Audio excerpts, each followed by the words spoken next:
So today we're headed Pogi fishing. I know some people call them bunker. Official name is Menhaden.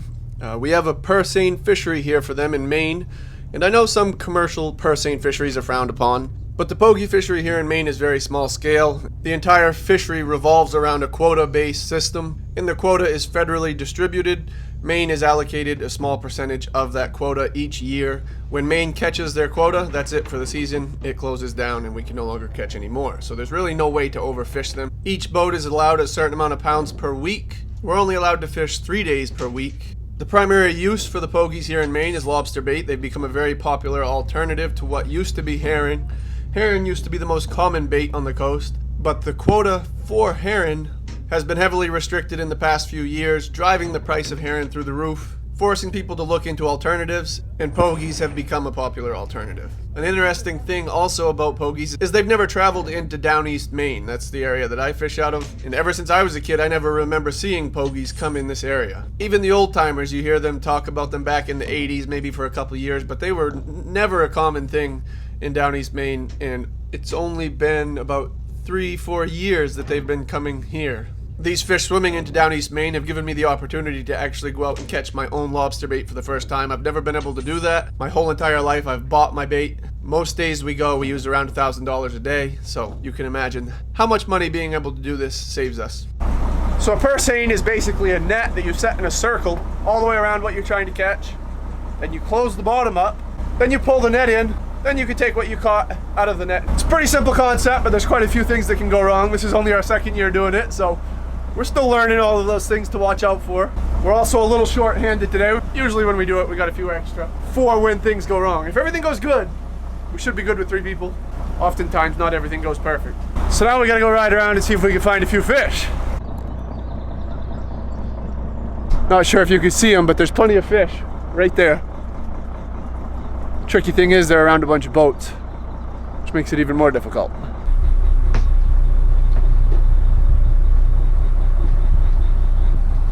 Am I gonna clear it? You gotta go this way a little bit. Yeah.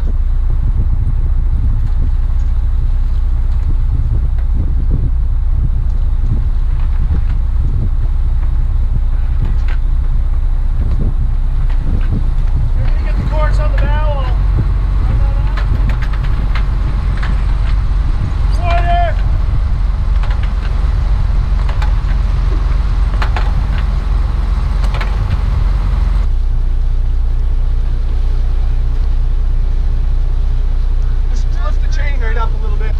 There you go.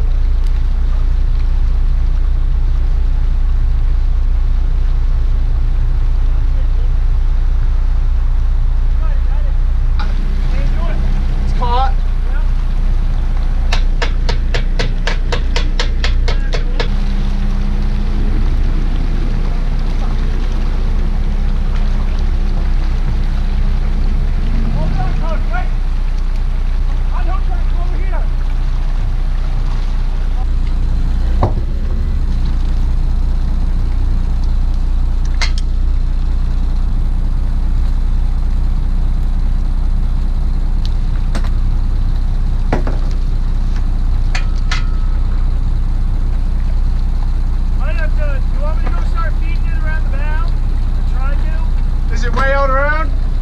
Keep pulling us back towards that big sailboat. It'll come out around on its own. Oh, no, it is, yeah.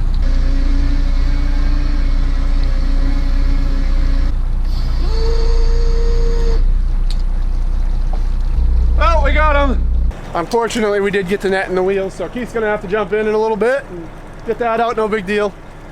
Water's 58, so it's pretty good. How do you know how old it is? We're probably gonna have to tow ourselves in, and then we gotta figure out how to get the net out.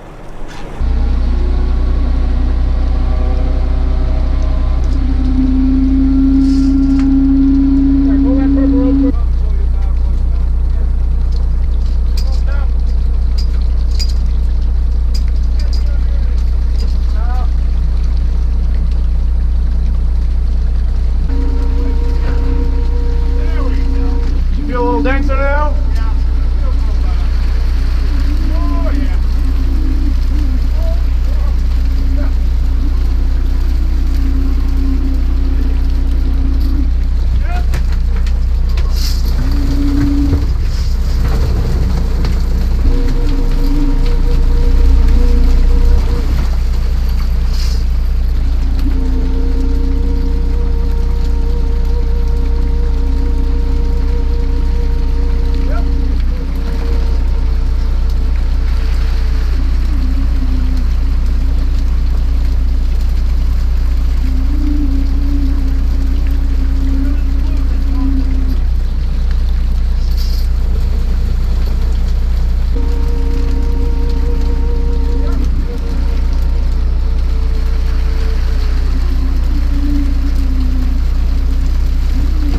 So we got our fish, and since this is a quota fishery, we now have to let the rest of the fish go.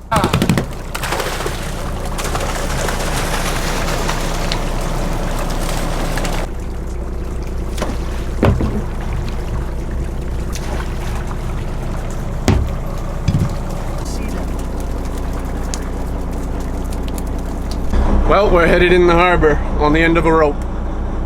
Not the way you want to go in the harbor, but it could be worse. Getting this thing in the wheel seems to be a struggle for us. We're starting to get it figured out a little bit, how to keep it out of the wheel. But when you set on a big ball of fish, the fish actually swim the net wherever they want to go. And trying to stop them and turn them around, especially with only 3 people, is tough.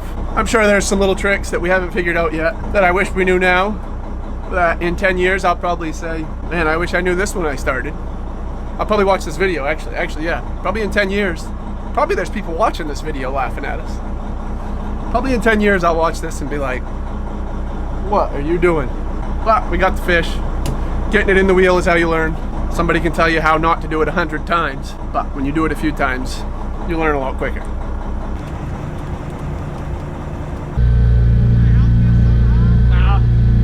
can jump in and get it out. I got some goggles.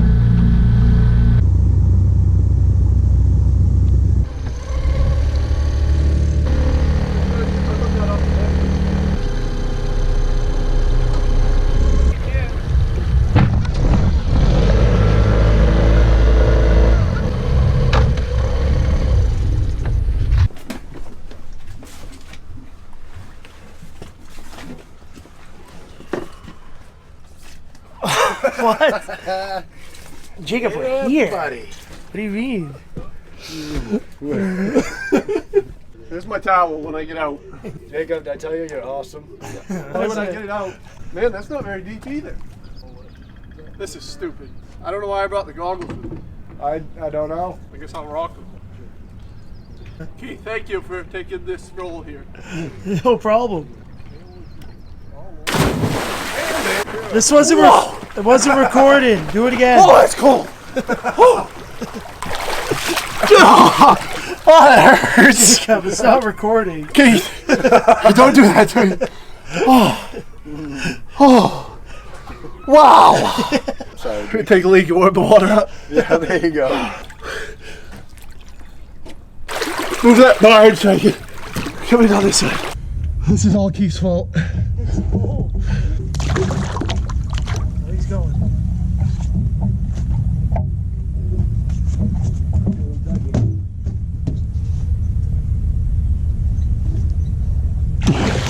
What's it look like? I almost got it. Almost got it.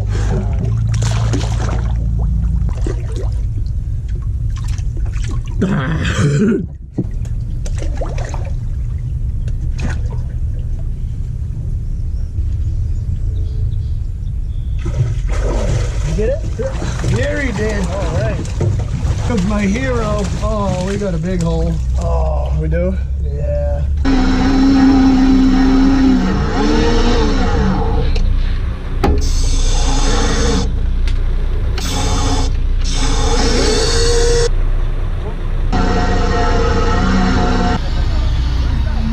GoPro. Yep.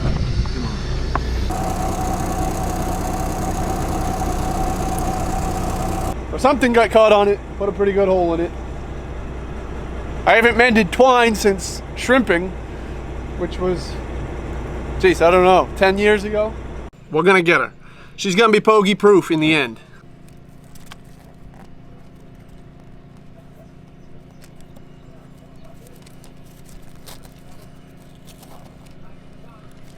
Now you can just lace this up and it's more of like a band-aid. You just twist around it and lace it up and it will work.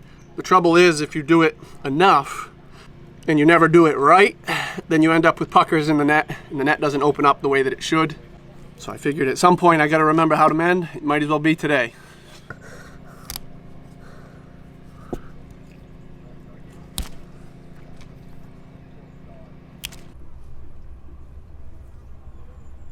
Well, she's all patched up. Not patched up, it's all fixed the proper way. So she's all ready to go for the next day. We're gonna wrap this one up. We're going home. We'll catch you in the next one.